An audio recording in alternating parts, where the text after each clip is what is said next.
RSI is a popular and widely used indicator.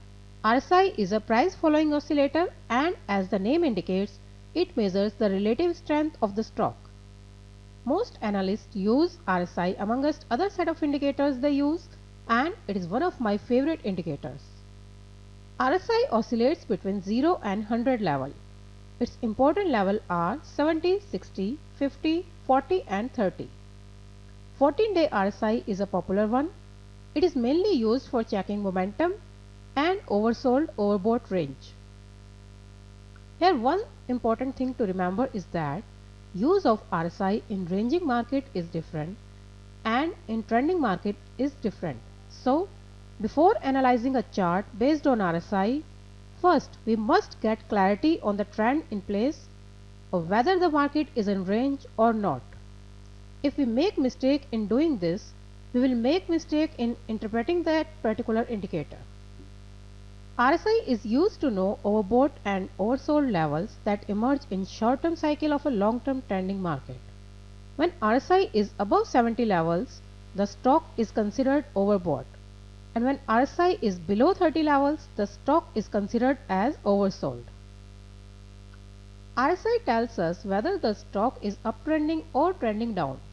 When RSI remains above 50, the stock shows overall bullish trend, and when RSI remains below 50, the stock is in bearish trend. RSI helps us to take early entry and exit by showing divergence signal that happen between RSI and price. When RSI after going below 30 levels manages to give a positive breakout above 30 level, one can initiate a buy position. And when RSI breaks below 70 after retracing from above 70 levels, one should exit from a trade. RSI is used to know momentum. Though not primarily designed for it, RSI can indicate increase in momentum in trending market by remaining above or below certain levels for longer period. In ranging market, when RSI goes below 30 and takes support at 30, it gives an opportunity to buy. But in trending market, one must not make haste and try to buy the bottoms, and RSI can remain below 30 level for a long period. In this situation, we do not get chance to exit on rise and we can get stuck in a position for long time. We must never buy or sell based on illusion that the stock is available cheap. When RSI remains below 30, bottoms can be established at a lot lower level than our expectation. Now we will take an example and understand how RSI helps us in trading. This is the hourly chart of Nifty, and here are so many uptrends and downtrends. This is uptrend. We are getting a trend line here. Now see, RSI is in oversold range and now it crosses above 30 level. Now it crosses above 50 level. This is a confirmation signal. We will buy here. We will make our buy position here. This is our buying position. Now RSI is going to overbought range. This is the overbought range and this is the oversold range. Below 30 is oversold and below 70 is overbought range. RSI is going in overbought range, and when RSI crosses down this 70 level, then we will exit from our buying position. We will buy here and exit here. Again, when RSI is crossing above 50 level, this is the 50 level, we will buy our position. We will buy here, and RSI now is in overbought range and crosses down this 70 level, so we will exit here. We will buy here and exit here. Similarly, this is the downtrend and RSI is taking support as at 70 level. It is not going in overbought range because now it is a starting of a downtrend, short-term downtrend. At this level, RSI is going below 50 level, so we can make our short sell position here. We can sell here. Now RSI is in oversold range, and after coming in oversold range, RSI is going above 30 level, so we will exit here. We will sell here and exit here. In ranging market, when RSI crosses 70 or faces resistance near 70 or 60, we can sell, and when RSI crosses down 30 or takes support near 30 or 40, we can buy. But in trending markets, when RSI crosses above 70, it's like a car going into the fifth gear. The momentum at this time is strong and one side sharp up move can be seen. As long as RSI doesn't go below 70 and faces resistance of 70 again, we can keep long. It is advised that RSI crosses above 30, you should wait for the confirmation signal that we get when RSI is above 50. Now here market is moving in a range between two lines. This is the resistance line, this is the support line. So we can make use of RSI here. When prices are touching 70 level, they are going in overbought range and now facing resistance 70 level many times, we can sell.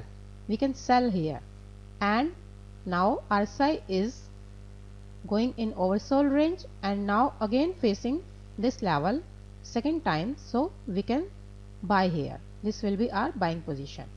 Again RSI is going at 70 level and facing resistance 3 times here. You can see facing resistance 3 times, so we can sell here.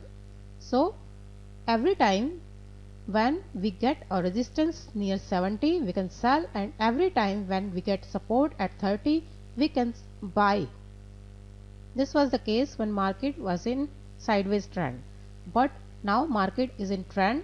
This is trending market, bull trend, and RSI is in overbought range. Here RSI is in overbought range for long time because the momentum is high here. So we will not make any short sell position when RSI is in overbought range because this is a bull trend market. RSI is a very useful tool, but like other indicators, RSI is also prone to providing false signals. So price analysis is still needed with the use of RSI. Thanks for watching the lecture.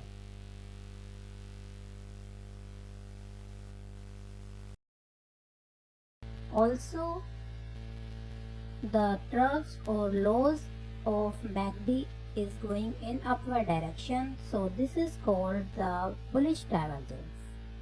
For good signals, at least one peak or trough of indicator should be in overbought or oversold region. It means that price is already in overbought range, and when price starts to lose momentum, we should exit from the trade and see the price action near the support level. See, this was the downtrend, so we will see price action at this level, and if we get a confirmation with the indicators, then we can exit from our old trade and make a fresh entry in the new trade. But for this, we should get a confirmation, and how to get confirmation with the indicators, that we will learn in the next lecture, how to trade divergence accurately. See, here is a signal of bullish divergence, and if we see the chart, this is a strong support level.